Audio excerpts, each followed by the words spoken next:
Middle east में बढ़ते तनाव के बीच पाकिस्तान को एक बड़ी राहत मिलती हुई नजर आ रही है। नमस्कार, आप देख रहे हैं न्यूज फीड और मैं शिवम यादव हूं आपके साथ।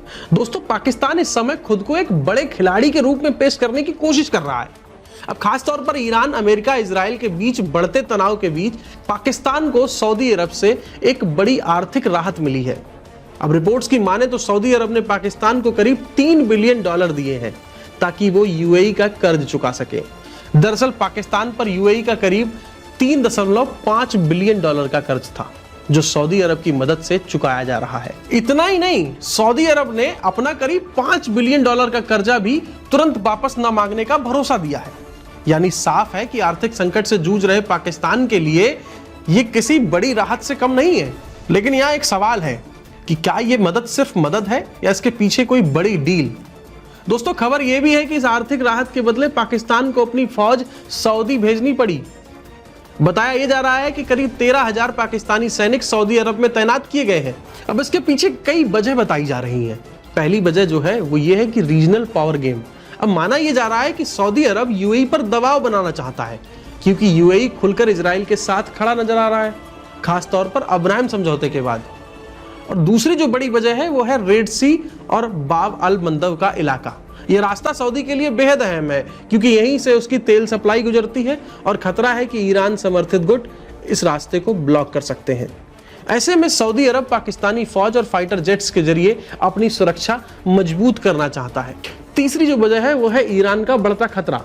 अब हाल के तनाव में ईरान ने सऊदी में मौजूद अमेरिकी ठिकानों को निशाना बनाया और इससे सऊदी को यह एहसास हुआ कि सिर्फ अमेरिका पर निर्भर रहना काफी नहीं है। यानी अब सऊदी अपनी सुरक्षा के लिए नए विकल्प तलाश रहा है और पाकिस्तान उसके लिए एक अहम पार्टनर बन के उभरा है। अब बात करते हैं पाकिस्तान की रणनीति की। एक तरफ पाकिस्तान ईरान और अमेरिका के बीच मीडिएटर बनने की कोशिश कर रहा है, वहीं दूसरी तरफ सऊदी के साथ मिलकर अपनी सैन्य भूमिका भी निभा रहा है। यानी एक तरह से दोनों तरफ बैलेंस बनाने की कोशिश। और हाल ही में पाकिस्तान के प्रधानमंत्री शहबाज शरीफ सऊदी, कतर और तुर्की के दौरे पर भी निकले हैं। इसे एक बड़े इस्लामिक गठजोड़ की तैयारी के तौर पर भी देखा जा रहा है। अब कुछ एक्सपर्ट्स जो हैं इसे संभावित सुन्नी ब्लॉक बनाने की कोशिश मानते हैं जो ईरान के प्रभाव को संतुलित कर सके। लेकिन यहाँ एक सच्चाई और भी है। आर्थिक रूप से पाकिस्तान इन सभी देशों के मुकाबले काफी कमजोर है, लेकिन एक न्यूक्लियर पावर होने के कारण उसकी अहमियत बनी रहती है। एक और बड़ी खबर सामने आई है। मिडिल ईस्ट में बढ़ते तनाव के दौरान अमेरिका और ईरान के बीच बातचीत के संकेत मिले हैं।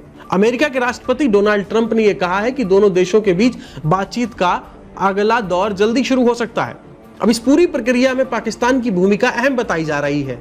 रिपोर्ट्स की माने तो इस्लामाबाद में एक लंबी बैठक भी हुई जो करीब 21 घंटे तक चली। हालांकि कोई ठोस नतीजा नहीं निकला, लेकिन बातचीत का रास्ता जरूर खुला। अमेरिका ने भी पाकिस्तान के आर्मी चीफ आसिम मुनीर की भूमिका की सराहना की। वहीं पाकिस्तान के रक्षा मंत्री ख्वाजा आसिफ ने भी उम्मीद जताई है कि बातचीत का अगला दौर जल्द शुरू होगा। अब इस पूरी स्थिति में एक और बड़ा एंगल सामने आया है। रूस ने इजराइल को एक सख्त चेतावनी दी है। कहा यह गया है ईरान के बुशर न्यूक्लियर प्लांट के आसपास हमले एक बड़े परमाणु खतरे को जन्म दे सकते हैं और वहां रूसी विशेषज्ञ भी मौजूद हैं। ऐसे में किसी भी हमले को रूस अपने हितों के खिलाफ मान सकता है। यानी साफ है कि अगर हालात बिगड़े तो यह टकराव बड़ा रूप ले सकता है। तो कुल मिलाकर तस्वीर यह है कि एक तरफ पाकिस्तान को आर्थिक राहत मिल रही है, वहीं दूसरी तरफ अपनी सेना जो है उसे तैनात करनी पड़ रही है सऊदी में, और तीसरी तरफ वो खुद को एक डिप्लोमेटिक खिलाड़ी के रूप में पेश कर रहा है। और इसी बीच अमेरिका, ईरान, इजराइल और रूस सभी इस पूरे समीकरण में शामिल हैं। और यहाँ सवाल बस यही है कि क्या कूटनीति जंग रोक पाएगी या आने वाले समय में हालात और बिगड़ेंगे। फिलहाल दुनिया की नज़र इसी पर टिकी है। आप इस बारे में क्या सोचते हैं? अपनी राय कमेंट करके जरूर बताइए। आप देख रहे हैं न्यूज फीड और मैं शिवम यादव हूं आपके साथ। मिलते हैं अगले अपडेट में।